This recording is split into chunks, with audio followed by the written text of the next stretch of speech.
The mayor and city council are in the middle of a multi-pronged effort to improve accountability, equity, and transparency in policing. It began this summer as city leaders built the annual budget with these goals in mind. One of the steps the council put into motion was an audit of the police department budget, followed by a process called zero-based budgeting, which is an exercise that examines police budget from the ground up. And with us is the chair of the council, who also represents the city's 3rd district, Chris Wharton. Welcome. Hi, thanks for having me. Can you tell us what role this audit plays in the process that you're working on? This audit is going to help us as council members determine on a very specific and detailed level exactly where taxpayer money is being spent on police resources and how that money is allocated, how it's used, where the areas that are being funded, what isn't being funded, and it just gives us a much more detailed view of the inner workings of the department.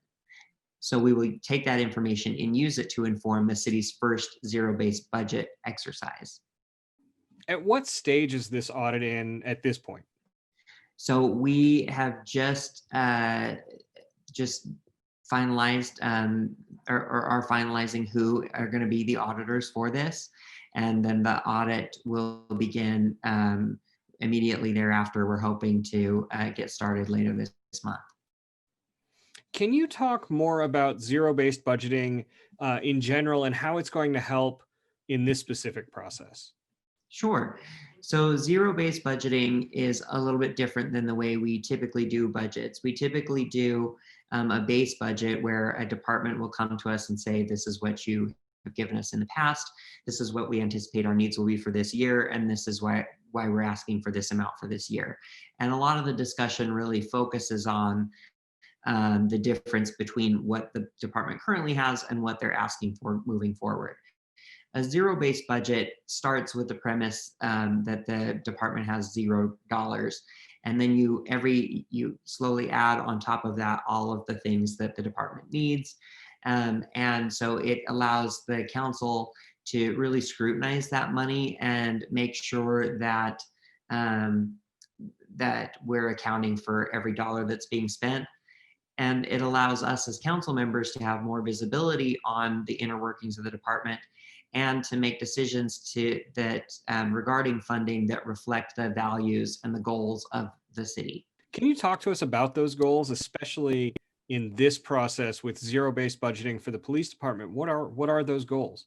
What we've heard from the public, a huge outcry from the public in this last year, is that they want more transparency and accountability from the police department. They want to know what exactly the police are doing, what resources they're using, and how are police officers held accountable to the public. And a lot of that comes down to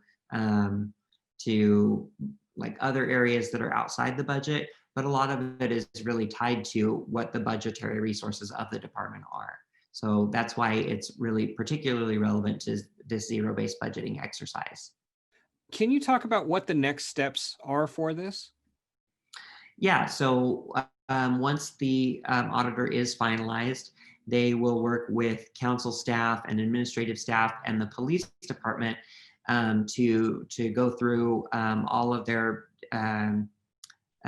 just the daily operations of the department and find out where and how money is being allocated to meet those operations.